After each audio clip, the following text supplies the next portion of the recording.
Good morning എല്ലാവർക്കും. Munnar Marayur road ട്രിപ്പിൻ്റെ രണ്ടാമത്തെ ഭാഗത്തേക്ക് സ്വാഗതം. ഇന്ന് നമ്മൾ മറയൂരിലുള്ള മുനിയറ വിശേഷങ്ങളിലേക്കാണ് പോകുന്നത്. വീഡിയോ എല്ലാവരും കാണണം. വീഡിയോ ഇഷ്ടപ്പെട്ടാൽ എല്ലാവരും ലൈക്ക് ചെയ്യാൻ ശ്രമിക്കുക. അതുപോലെ തന്നെ സബ്സ്ക്രൈബ് ചെയ്യാനും മറക്കരുത്. എന്നാൽ നമുക്ക് വീഡിയോയിലേക്ക് പോയാലോ. ഇത് നമ്മൾ താമസിക്കുന്ന റൂമിൻ്റെ ബാൽക്കണിയിൽ നിന്നുള്ള വ്യൂ ആണ് കേട്ടോ. ഫ്രണ്ടിൽ മലയാണ്, അപ്പുറത്തെ സൈഡിൽ നിന്ന് സൂര്യൻ ഉദിച്ചു വരുന്ന ഒരു കാഴ്ചയാണ് ഇപ്പോൾ കാണുന്നത്. ഇന്നലെ കിടന്നപ്പോൾ ഒരുപാട് ലേറ്റായി, ഡാൻസും പാട്ടൊക്കെ കഴിഞ്ഞ് വന്നപ്പോൾ. അത് കാരണം ജോർജും പ്രശാന്തും ഒന്നും എണീറ്റിട്ടില്ല. ഞാൻ അവരോട് പറഞ്ഞിരുന്നു എന്തായാലും കാലത്ത് ഞാൻ നേരത്തെ എണീറ്റ് ഒരു ചെറിയൊരു റൈഡ് പോവും, അപ്പോൾ വണ്ടി എടുത്തുകൊണ്ട് പോകും, റൂം കൂട്ടിയിട്ട് പോകാമെന്ന് പറഞ്ഞിരുന്നു. അപ്പോൾ അവർ ഓക്കെ എന്ന് പറഞ്ഞു. അവർ എണീക്കാൻ വായിക്കണ കാരണം കുഴപ്പമില്ല പോയിക്കോളാൻ പറഞ്ഞിരുന്നു. എന്നാൽ നമുക്ക് അവർ എണീക്കണതിന് മുമ്പ് ഒന്ന് പോയിട്ട് വന്നാലോ. ഓക്കെ. റൂട്ടൊന്നും വലിയ നിശ്ചയമില്ല, എന്നാലും നമുക്ക് പുറത്തേക്ക് ഇറങ്ങി നോക്കാം. എങ്ങോട്ടോ വഴി ഇങ്ങനെ നീണ്ടു നിവർന്ന് കിടക്കണ്ടല്ലോ. അപ്പോൾ അങ്ങനെ പോയി നോക്കാം എവിടേക്കാന്നുള്ളത്. പോണ വഴിക്ക് എന്തായാലും കാലത്ത് തന്നെ ആയതുകൊണ്ട് വണ്ടി ഓടിക്കാൻ ഒരു പ്രത്യേക സുഖം ഉണ്ടാവും. ഇന്നലത്തെ അപേക്ഷിച്ച് നോക്കുമ്പോൾ ഇന്നിപ്പോൾ കാലത്ത് തണുപ്പ് കുറവാണ്. ഇപ്പോൾ എനിക്ക് തോന്നുന്നു ഒരു 18-19 ഡിഗ്രിയൊക്കെ തണുപ്പ് ഉള്ളൂ. അവിടെയുള്ള സിഗ്നൽ ബോർഡിൽ ഇപ്പോൾ കാണിക്കണത് എന്താണെന്ന് വെച്ചാൽ ചിന്നാർ വൈൽഡ് ലൈഫിലേക്കാണ് നേരെ പോവുകയാണെന്നുണ്ടെങ്കിൽ ആ വഴി ഉടുമൽപേട്ട്, പളനി, പൊള്ളാച്ചി, ഡിണ്ടിഗൽ അങ്ങോട്ടൊക്കെ പോവാം. അവിടുന്ന് റൈറ്റ് തിരിഞ്ഞ് പോവുകയാണെന്നുണ്ടെങ്കിൽ കോവിൽക്കടവ് വഴി കാന്തല്ലൂരിലേക്ക് ചെല്ലാം. ഇതാ ഇവിടെ ഒരു നല്ല വ്യൂ പോയിൻ്റ് ഉണ്ട്, നമുക്കതൊന്ന് കാണാം. മലയാണ് മെയിനായിട്ട് കാണാനുള്ളത്. പിന്നെ ഹാൻഡിൽ ബാറിലാണ് ഞാൻ ആക്ഷൻ ക്യാമറ പിടിപ്പിച്ചേക്കുന്നത്. അത് കാരണം ഒരു സൈഡ് ആ ഷീൽഡ് മാത്രമേ കാണാൻ പറ്റുള്ളൂ, മാറ്റി പിടിപ്പിക്കാം. മറയൂർ വന്നിട്ട് എവിടേക്ക് തിരിഞ്ഞു നോക്കിയാലും ഫുൾ മലകളാണ്. ഇതെല്ലാം വെസ്റ്റേൺ ഗാർഡ്സിൻ്റെ ഭാഗമായിട്ടുള്ള മലനിരകളാണെന്ന് തോന്നുന്നു ഇതെല്ലാം.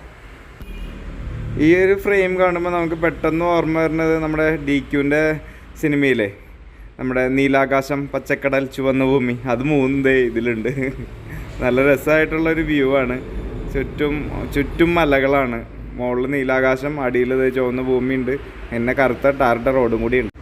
നമുക്ക് ചിന്നാർ വൈൽഡ് ലൈഫിൻ്റെ ഫോറസ്റ്റ് റോട്ടിൽ കൂടെ ഒന്ന് പോയി നോക്കാം. അവിടെ ഒരു വെള്ളച്ചാട്ടമൊക്കെ ഉണ്ട്. പിന്നെ ഇതാ ഇവിടെ ഒരു ആലാണെന്ന് തോന്നുന്നു, അത് വെട്ടി ലെവലാക്കി നിർത്തിയിട്ടുണ്ട് വണ്ടികൾ പോകാനൊക്കെ ആയിട്ട്. ഇതാണ് കേട്ടോ കരിമുട്ടി വെള്ളച്ചാട്ടം. നല്ല ഇതിൻ്റെ അടുത്ത് തന്നെ ഒരു ഹോം സ്റ്റേയും ഉണ്ട്. നമുക്ക് വേണമെന്നുണ്ടെങ്കിൽ അവിടെ നിന്ന് താമസിക്കാം. അതുപോലെ തന്നെ വെള്ളച്ചാട്ടം കാണാൻ നല്ല ഭംഗിയാണ്. ഇത് ഫോറസ്റ്റ് ചെക്ക് പോസ്റ്റിൻ്റെ തൊട്ടടുത്ത് തന്നെയാണ് ഈ കരിമുട്ടി വെള്ളച്ചാട്ടം ഉള്ളത്. അവിടെ ഒരു എക്കോ പാർക്കൊക്കെ ഉണ്ട്. ഒരു വലിയൊരു ആമേനെ ഉണ്ടാക്കി വച്ചിട്ടുണ്ട്. നല്ല ഭംഗിയാണ് കാണാനായിട്ട്. അവിടെ ചിന്നാർ വാലി സഫാരി എന്നൊക്കെ എഴുതി വെച്ചിട്ടുണ്ട്. എന്തായാലും നമുക്ക് സമയമില്ല പോകാനായിട്ട്. ഞാനൊരു മോർണിംഗ് ട്രിപ്പ് എന്നുള്ള രീതിയിൽ ജസ്റ്റ് ഒന്ന് ഇറങ്ങിയതാണ്. അവിടെ ചെക്ക് പോസ്റ്റിൽ ചോദിച്ചു. അപ്പോൾ അവർ പറഞ്ഞു അവിടെ വണ്ടിയുടെ നമ്പറും ഡീറ്റെയിൽസൊക്കെ എഴുതി വെക്കണം എന്ന് പറഞ്ഞു. ഞാൻ പറഞ്ഞു ജസ്റ്റ് പോയി ഒരു 2 കിലോമീറ്റർ പോയിട്ട് തിരിച്ചു വന്നോട്ടെ എന്ന് ചോദിച്ചപ്പോൾ അവർ പറഞ്ഞു എന്നാൽ പോയിക്കോ, കുഴപ്പമില്ല, നമ്പറൊന്നും എഴുതണ്ട, പോയിട്ട് വേണം തിരിച്ച് വന്നാൽ മതി എന്ന് പറഞ്ഞു. അങ്ങനെ ഞാൻ അങ്ങോട്ട് പോന്നു. നമ്മുടെ ഹാൻഡിൽ ബാറിൽ പിടിപ്പിച്ചിരുന്ന ആക്ഷൻ ക്യാമറ എടുത്ത് ഞാനിപ്പോൾ ക്രാഷ് ഗാർഡിൽ പിടിപ്പിച്ചു. അപ്പോൾ കുറച്ചും കൂടി വ്യൂ കിട്ടുന്നുണ്ട്. മറ്റേതെന്ന് വെച്ചാൽ വിൻഡ്ഷീൽഡിൻ്റെ സൈഡിൽ മറ വന്നിട്ട് ഒരുപാട് ഭാഗം കവറായി പോവാം. ഇപ്പോൾ വലിയ കുഴപ്പമില്ലാത്ത വ്യൂ കിട്ടുന്നുണ്ട്. ഇവിടെ ഒരു വെള്ളച്ചാട്ടം ഉണ്ട് കേട്ടോ, തൂവാനം വെള്ളച്ചാട്ടമാണിത്. അങ്ങോട്ട് പോകാൻ പറ്റുമോ ഇല്ലയെന്ന് അറിയില്ല. ഇപ്പോൾ കോവിഡിൻ്റെ പ്രശ്നങ്ങളൊക്കെ കാരണം കുറേ സ്ഥലത്തൊക്കെ ക്ലോസ് ചെയ്തിട്ടേക്കല്ലേ. എന്തായാലും നമുക്ക് അകലെ നിന്നുള്ള വ്യൂ കാണാം എങ്ങനെയുണ്ടെന്ന്.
നമ്മൾ തിരിച്ച് കോവിൽക്കടവിലേക്ക് പോണ ജംഗ്ഷൻ്റെ അവിടെ എത്തിയിട്ടാണ്. ഇവിടെ ഒരു ചായക്കടയുണ്ട്, ഒരു ചായ കുടിച്ചിട്ട് പോവാം.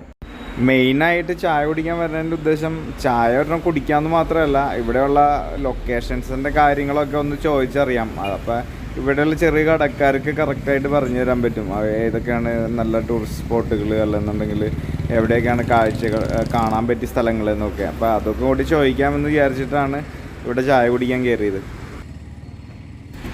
ഈ മറയൂർ ടൗണിൽ നിന്ന് ഏകദേശം ഒരു 1/2 കിലോമീറ്ററോളം മാറിയിട്ടാണ് കേട്ടോ ഈ ജംഗ്ഷനുള്ളത്. ഇവിടെ ഒരു പെട്രോൾ പമ്പ് ഉണ്ട്, അതുപോലെ തന്നെ ഒരു വെറ്റിനറി ഡിസ്പെൻസറിയും കൂടി ഉണ്ട് ഗവൺമെൻറ്റിൻ്റെ. പിന്നെ ഇവിടെ ആനക്കോട്ടപ്പാറ പാർക്ക് എന്ന് പറഞ്ഞിട്ടൊരു ബോർഡുണ്ട്. ശിലായുഗ കാലത്തെ മുനിയറകളാണ് അവിടെ ഉള്ളത്. 5 കിലോമീറ്ററാണ് ഡിസ്റ്റൻസ് അതിൽ എഴുതി വെച്ചേക്കണേ. അപ്പോൾ ഞാൻ ഈ ചായക്കടയിൽ ചോദിച്ചു കഴിഞ്ഞപ്പോൾ വഴി ചോദിച്ചപ്പോൾ പുള്ളി പറഞ്ഞു അത് അവിടെ പോണേലും തൊട്ട് മുമ്പ് ഇവിടെ അടുത്ത് തന്നെ ഒരെണ്ണമുണ്ട്, അവിടെയാണ് ഏറ്റവും കൂടുതൽ മുനിയറകളുള്ളത്. അതും ഇവിടെ അടുത്ത് തന്നെയാണ്. ഇത് അങ്ങോട്ട് പോകാനായിട്ട് ഉള്ള വഴി കാണിച്ചിട്ടുള്ളൊരു ബോർഡ് ഇവിടെ വെച്ചിട്ടുണ്ട്. നമുക്ക് എന്തായാലും അങ്ങോട്ട് പോയി നോക്കാം. ഇതൊരു അടിപൊളി വ്യൂ ആണ് കേട്ടോ. നമ്മൾ വന്ന് കണ്ടേ തന്നെ ഇതിൻ്റെ ഭംഗി നമുക്ക് മനസ്സിലാവുള്ളൂ. ഞാൻ എന്തോരം പറഞ്ഞാലും അത് എന്തുമാത്രം ഭംഗിയുണ്ടെന്നുള്ളത് പറയണ വാക്കിലും മനസ്സിലാവില്ല. നമ്മുടെ ഈ ചൈന വൻമതിൽ പോലെ ഈ പ്രദേശത്തെ ചുറ്റിക്കറങ്ങിയിട്ടാണ് ഈ മല കിടക്കണമെന്ന് എനിക്ക് തോന്നുന്നു. പ്രകൃതി ഭംഗി മാത്രമല്ല കേട്ടോ ഈ സ്ഥലത്തിൻ്റെ പ്രത്യേകത, വളരെയധികം ചരിത്ര പ്രാധാന്യമുള്ളൊരു സ്ഥലം കൂടിയാണിത്. ഇതിനെല്ലാം മെഗാലിത്തിക് മോണ്യുമെൻറ്റ്സ് എന്നാണ് പറയുന്നത്. അതായത് മഹാശിലായുഗ കാലഘട്ടത്തിൽ മനുഷ്യൻ നിർമ്മിച്ചിട്ടുള്ളതും എന്നാൽ ഇന്ന് നിലനിൽക്കുന്നതുമായിട്ടുള്ള സ്മാരകങ്ങൾ, അവയാണ് മെഗാലിത്തിക് മോണ്യുമെൻറ്റ്സ് എന്ന് പറയുന്നത്. ഇതിനെ ഡോൾമൻ സിസ്റ്റ്, ഡോൾമനോയിഡ് സിസ്റ്റ് എന്നീ വാക്കുകളിൽ നിർവചിച്ചിട്ടുണ്ട്. നമ്മുടെ ഇവിടെ സാധാരണ ഇതിനെ പറയുന്നത് മുനിയറ എന്നാണ്. പലർക്കും ഒരു തെറ്റിദ്ധാരണയുണ്ട്. മുനിയറ എന്ന് പറഞ്ഞു കഴിഞ്ഞാൽ അത് പണ്ട് ആൾക്കാർ ധ്യാനത്തിനൊക്കെ ആയിട്ട് ഉപയോഗിച്ചിരുന്ന സ്ഥലമാണ് എന്നാണ്. പക്ഷേ ഇത് അങ്ങനെയല്ല. ഇത് ശരിക്കും പറയുകയാണെന്നുണ്ടെങ്കിൽ ശവകുടീരമായിട്ടാണ് ഇതിനെ ആർക്കിയോളജി ഡിപ്പാർട്ട്മെൻറ്റ് അവരുടെ പഠനങ്ങളിലൂടെയും അതുപോലെ തന്നെ ഗവേഷണങ്ങളിലൂടെയും തെളിയിച്ചിട്ടുള്ളത്. ഇവിടെ നമുക്ക് ഒരുപാട് മുനിയറകൾ കാണാൻ പറ്റും കേട്ടോ. അതിൽ പലതും കമ്പി വേലിയെല്ലാം കെട്ടി സംരക്ഷിച്ചിട്ടുണ്ട്, പക്ഷേ ഒരുപാട് നശിച്ചും പോയിട്ടുണ്ട്. അതുപോലെ തന്നെ നിറച്ച് കാടും പടലൊക്കെ പിടിച്ച് കിടക്കുകയാണ്. ഇതാണ് നമ്മൾ കയറി വരുമ്പോൾ ആദ്യം കാണുന്ന മുനിയറ. 3 കല്ലുകൾ വെർട്ടിക്കലായിട്ടും ഒരു കല്ല് ഹൊറിസോണ്ടലായിട്ടും പ്ലേസ് ചെയ്തിട്ടാണ് ഇത് നിർമ്മിച്ചിരിക്കുന്നത്. മേളിൽ വെച്ചിരിക്കുന്ന കല്ലിനെ അടപ്പ് കല്ല് അല്ലെങ്കിൽ ക്യാപ് സ്റ്റോൺ എന്നാണ് പറയുക. കാർബൺ ഡേറ്റിങ്ങിലൂടെ ഇതിൻ്റെ കാലപ്പഴക്കം കണക്കാക്കിയിരിക്കുന്നത് ഏകദേശം 1000 BCയിലുള്ളതായിട്ടാണ്. 1000 BC എന്ന് പറയുമ്പോൾ ഏകദേശം 3000 വർഷങ്ങൾക്ക് മുൻപ്. നമുക്ക് ഒരു ഡോൾമെൻ്റെ അടുത്ത് പോയി നോക്കാം. ഇതിൽ കമ്പിവേലിയൊന്നുമില്ല. ഇതിൽ 4 കല്ല് സ്ക്വയറായിട്ട് വെച്ചിട്ട് ആ ക്യാപ് സ്റ്റോണ് മേളിൽ വെച്ചിട്ടുണ്ട്. ഇതിൻ്റെ ഉള്ളിൽ കുറച്ച് കല്ല് പറക്കിയിട്ടുണ്ട്. അത് പണ്ടുള്ളതല്ലായിരിക്കാം, ഇപ്പോഴുള്ള ആരെങ്കിലും പറക്കിയിട്ടേക്കണമായിരിക്കാൻ സാധ്യതയുള്ളൂ. ഈ കല്ലിൻ്റെ കനം ഒന്ന് നോക്കിയേ. എൻ്റെ കൈ ഇങ്ങനെ വെച്ചാൽ ഇത്രയും കാണാം. ഇതിൻ്റെ അളവ് മനസ്സിലാക്കാൻ വേണ്ടിയിട്ടാണോ ഈ കൈ വെച്ചത് കേട്ടോ. ഏകദേശം 1 അടിയോളം ഉണ്ടെന്ന് തോന്നുന്നു ഇതിൻ്റെ കനം. ഇതെല്ലാം നമ്മൾ സംരക്ഷിച്ച് നിർത്തേണ്ട ഒരു സ്മാരകങ്ങളാണ്. നമ്മുടെ ഈ തലമുറയ്ക്കും അടുത്ത് വരുന്ന തലമുറയ്ക്കും ഇതിനെക്കുറിച്ച് അറിയാനും പഠിക്കാനും എല്ലാം ഇത് സംരക്ഷിച്ച് നിർത്തിയേ മാത്രം പറ്റുള്ളൂ. എന്താണെന്ന് വെച്ചാൽ ചരിത്രം ഒരിക്കലും റീക്രിയേറ്റ് ചെയ്യാൻ നമ്മളെ കൊണ്ട് പറ്റില്ല, അത് ഡ്യൂപ്ലിക്കേറ്റ് ചെയ്യാനേ പറ്റുള്ളൂ. അപ്പോൾ അതുകൊണ്ടാണ് നമ്മളെപ്പോഴും സംരക്ഷിക്കണം എന്ന് പറയുന്നതിൻ്റെ പ്രാധാന്യം കടന്നു വരുന്നത്. ഏകദേശം ഇതേ കാലഘട്ടം തന്നെ വേൾഡിലെ ഏറ്റവും ഫേമസ് ആയിട്ടുള്ള ഒരു മെഗാലിത്തിക് മോണ്യുമെൻ്റാണ് ഇംഗ്ലണ്ടിലുള്ള സ്റ്റോൺഹെഞ്ച് എന്നറിയപ്പെടുന്ന മോണ്യുമെൻറ്റ്. ലക്ഷക്കണക്കിന് ആൾക്കാരാണ് അത് കാണാനൊക്കെ ആയിട്ട് അവിടെ പോകുന്നത്. അത്രയും തന്നെ ചരിത്ര പ്രാധാന്യമുള്ള ഒരു വസ്തുവാണ് ഈ ഡോൾമെനുകളും. ഓരോ പ്രദേശത്തും അവിടെ ലഭിക്കുന്ന മെറ്റീരിയലിൻ്റെ അടിസ്ഥാനത്തിൽ ഈ മെഗാലിത്തിക് മോണ്യുമെൻ്റ് രൂപത്തിലും ഘടനയിലും വ്യത്യാസമുണ്ട് കേട്ടോ. അവയിൽ ചിലതാണ് ഏൺ ബറിയൽസ് അഥവാ നന്നങ്ങാടി, ഹാഡ് സ്റ്റോൺ അഥവാ തൊപ്പിക്കല്ല്, അംബ്രല്ല സ്റ്റോൺ അഥവാ കുടക്കല്ല്, അതുപോലെ തന്നെ നമ്മൾ ഈ കണ്ട ഡോൾമൻ ഓർ സിസ്റ്റ്, മുനിയറ, പിന്നെ റോക്കറ്റ് കേവ്സ്, അതുപോലെ തന്നെ മെൻഹിർ. ആ മുമ്പിൽ കാണുന്ന ചെറിയ മലയുടെ മുകളിലും ഇതുപോലെയുള്ള മുനിയറകളുണ്ട് കേട്ടോ. അതും കൂടി കാണാം നമുക്ക്. ഇവിടെ മറയൂർ ഏറ്റവും കൂടുതലുള്ളത് മുനിയറകളാണ്. ഗവേഷകരുടെ അഭിപ്രായത്തിൽ വളരെ വലുതും പഴയതും ഇന്ന് നിലനിൽക്കുന്നതുമായ നിർമ്മിതികൾ ബറിയൽ മോണ്യുമെൻറ്റ്സ് ആണെന്നാണ് പറയുന്നത്. ഇപ്പോൾ ഉദാഹരണത്തിന് പറയുകയാണെങ്കിൽ ഇംഗ്ലണ്ടിലെ സ്റ്റോൺഹെഞ്ച്, ഈജിപ്തിലെ പിരമിഡ്, ഇന്ത്യയിലാണെങ്കിൽ തന്നെ മധ്യപ്രദേശിലെ സാഞ്ചി സ്റ്റൂപ്പ, അതുപോലെ തന്നെ നമ്മുടെ ഏറ്റവും വലിയ നിർമ്മിതിയായ താജ്മഹൽ. ഇവയെല്ലാം ബറിയൽ മോണ്യുമെൻറ്റ്സിൻ്റെ അണ്ടറിൽ വരുന്ന ഓരോ നിർമ്മിതികളാണ്. ഹിസ്റ്ററിയുമായി ബന്ധപ്പെട്ട് കിടക്കുന്നവർക്ക് ഇതൊരു ഇഷ്ടപ്പെട്ട സബ്ജക്റ്റ് ആയിരിക്കും. ബാക്കിയുള്ളവർക്കെല്ലാം ചിലപ്പോൾ ഇതൊരു ബോറടിക്കുന്നുണ്ടാവും. എന്നാലും നമുക്കിതെല്ലാം ഒന്ന് കാണാം.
ഇനി നമുക്ക് താഴേക്ക് പോവാം.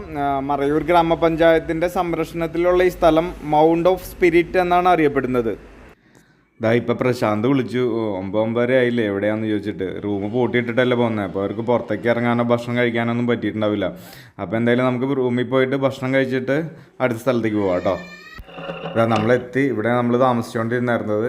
എന്തായാലും ഈ താമസിച്ച സ്ഥലത്തിൻ്റെ ഫ്രണ്ടേജൊക്കെ ഒന്ന് കാണിച്ചു തരാം. ഓക്കെ, ചന്ദന റോയൽ റിസോർട്ട് എന്നാണ് അതിൻ്റെ പേര്. ഫ്രണ്ടിൽ നിന്ന് കാണുമ്പോൾ ഒരു വീട് പോലൊക്കെ തോന്നും. ഒരു ചെറിയ റിസോർട്ടാണ്. കാണാനൊക്കെ അത്യാവശ്യം നല്ല ഭംഗിയുണ്ട് ഫ്രണ്ടേജിൽ നിന്നൊക്കെ. എന്താ ജോർജിയുടെ വണ്ടി ഇവിടെ കിടപ്പുണ്ട്. നമുക്ക് എന്തായാലും ഫ്രണ്ടേജ് എല്ലാം ഒന്ന് കാണാം എങ്ങനെയുണ്ടെന്ന്. വണ്ടി പാർക്ക് ചെയ്യാനൊക്കെ അത്യാവശ്യം സ്ഥലമുണ്ട്. ഇതാ നമ്മൾ പ്രശാന്തിൻ്റെ വണ്ടി അപ്പുറത്ത് പാർക്ക് ചെയ്ത് വെച്ചിട്ടുണ്ട്. ഇവിടെ നിന്ന് ഫ്രണ്ടിലേക്ക് നോക്കിക്കഴിഞ്ഞാൽ അപ്പുറത്ത് മലയാണ്. ഞാൻ കാലത്ത് കാണിച്ചു തന്നിരുന്ന പോലെ ആ ഒരു വ്യൂ കാണാം നമുക്ക്. ഇവിടെ നിന്ന് ഉള്ളിലേക്ക് പോകുമ്പോൾ ഫുള്ള് തടി കൊണ്ട് ചെയ്തിട്ടുള്ള വർക്കുകളാണ്. ബ്രേക്ക്ഫാസ്റ്റ് എല്ലാം കഴിഞ്ഞു. പ്രശാന്ത് ബൈക്കിൽ വരുന്നുണ്ട്. നമുക്കിനി ആ കോട്ടപ്പാറ പാർക്ക് എന്ന് പറഞ്ഞിട്ടുള്ള മുനിയറയും കൂടി കാണാൻ പോവാം. നമ്മൾ താമസിക്കുന്ന സ്ഥലത്തു നിന്ന് ഏകദേശം ഒരു 5 കിലോമീറ്ററാണുള്ളത്. അത് നേരെ കാന്തല്ലൂർക്ക് പോണ റോഡാണ്. നമ്മളിപ്പോൾ ആനക്കോട്ടപ്പാറ പാർക്കിൻ്റെ അടുത്തെത്തി കേട്ടോ. ഇതാണ് അവിടുത്തെ എൻട്രൻസ് ഫീ 10 രൂപയാണ്. മറയൂർ സാൻട്രൽ ഡിവിഷൻ്റെ കീഴിലാണ് ഈ ആനക്കോട്ട പാർക്ക് ഉള്ളത്. ഇവിടെയും നമ്മൾ മുമ്പ് കണ്ടുപോലെ തന്നെ വ്യൂ ആണുള്ളത്. ചുറ്റും മലകളാണ്, നല്ല ഭംഗിയാണ് കാണാൻ. അവിടെ ഇവിടെയൊക്കെ ആയിട്ടാണ് ഈ മുനിയറകളുള്ളത്. ഇവിടെ ഒരെണ്ണമുണ്ട്, അവിടേക്കുള്ള വഴി, മുനിയറയിലേക്കുള്ള വഴി എന്നും പറഞ്ഞിട്ട് എഴുതി വെച്ചിട്ടുണ്ട്. നമുക്ക് എന്തായാലും അങ്ങോട്ട് പോയി നോക്കാം. ഒരു ചെറിയ നടക്കാനുള്ള വഴിയാണിത്. ശരിക്കും ഫോറസ്റ്റ് ഡിവിഷൻ്റെ കീഴിൽ തന്നെയുള്ള ചുറ്റും കാടും മലയൊക്കെ തന്നെയാണ്. അവിടെ ആൾക്കാർ പോയി കണ്ടിട്ട് തിരിച്ചു വരുന്നുണ്ട് ഇങ്ങോട്ട്. എന്താ പാമ്പാ? നമ്മൾ വീഡിയോ എടുക്കണ കണ്ടപ്പോൾ ആ ചേച്ചി പറയാണ്, ഇതേ അവിടെ മരത്തുമ്പോൾ ഒരു പാമ്പുണ്ട്, നിങ്ങൾ വേഗം ചെല്ല്, വേഗം ചെന്ന് കഴിഞ്ഞാൽ അതിനെ നിങ്ങൾക്ക് കാണാൻ പറ്റും, അപ്പോൾ അതിൽ വീഡിയോയിൽ പകർത്താന്നൊക്കെ പറയണേ. എന്ത് പാമ്പാന്നറിയില്ല, ഒരു വളരെ ചെറിയ പാമ്പാണ്. ഒരുപാട് വൈൽഡ് ആനിമൽസും അതുപോലെ തന്നെ ഇഴജന്തുക്കളൊക്കെ ഉള്ള സ്ഥലമാണ് കേട്ടോ. ഫോറസ്റ്റിൻ്റെ ഭാഗമല്ലേ, അതുകൊണ്ട് നമ്മൾ സൂക്ഷിച്ചൊക്കെ വരണം. നമുക്ക് നിർഭാഗ്യവശാൽ ഈ പാമ്പിനെ മാത്രമേ കാണാൻ പറ്റുള്ളൂ. ഇവിടെയുള്ള ചന്ദനക്കാട്ടിൽ ഒരുപാട് കാട്ടുപോത്തുകളെയും മാനുകളെയൊക്കെ ഒരുപാട് ആൾക്കാർ കണ്ടിട്ടുണ്ട്. നമുക്കതൊന്നും കാണാൻ പറ്റിയില്ല. ഇവിടെ 3 ഭാഷകളിൽ ഇതിനെപ്പറ്റിയുള്ള ചെറിയൊരു വിവരണം എഴുതി വെച്ചിട്ടുണ്ട്.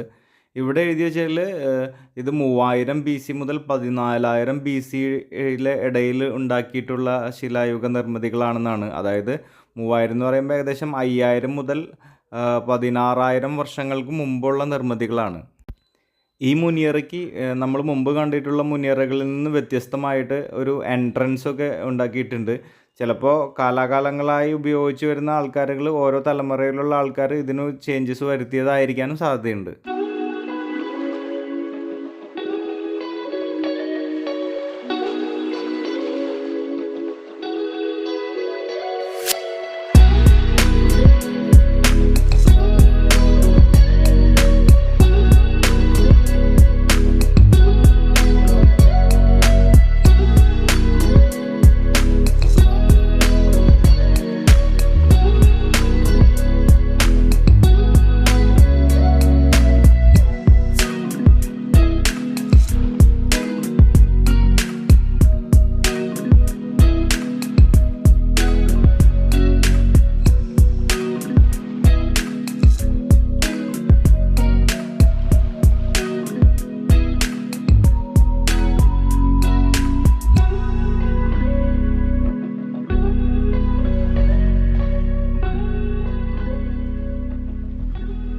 അപ്പോൾ ഇത്രയൊക്കെയാണ് കാന്തല്ലൂർ മറയൂരിലെ മുനിയറ വിശേഷങ്ങൾ. ഇനി നമുക്കിപ്പോൾ അതൊക്കെ താഴേക്ക് ഇറങ്ങാം.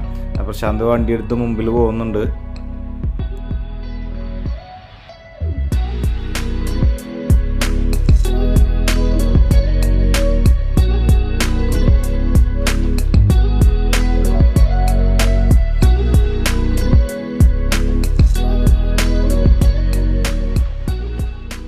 മറയൂരിലെ മുനിയറ വിശേഷങ്ങൾ എല്ലാവർക്കും ഇഷ്ടപ്പെട്ടു എന്ന് കരുതുന്നു. മറയൂരിലെ ബാക്കി വിശേഷങ്ങളുമായി അടുത്ത വീഡിയോയിൽ എത്രയും പെട്ടെന്ന് വരുന്നതാണ്. അതുവരേക്കും സ്റ്റേ ട്യൂൺഡ്. ബൈ.